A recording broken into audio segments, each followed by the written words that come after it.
daripada Buraidah radhiyallahu anhu katanya, sabda Rasulullah sallallahu alaihi wasallam, aku pernah melarang kamu semua daripada menziarahi kubur, tetapi sekarang kamu semua bolehlah menziarahinya.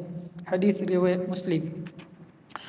Dan di dalam riwayat yang lainnya, sesiapa hendak menziarahi kubur, maka bolehlah ia berziarah, kerana perbuatan tersebut mengingatkan kepada akhirat.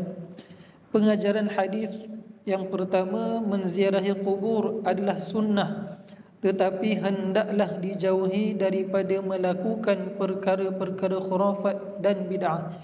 Dan yang kedua, tujuan menziarahi kubur adalah untuk menimbulkan keinsafan serta mengingatkan seseorang kepada hari mati dan alam akhirat.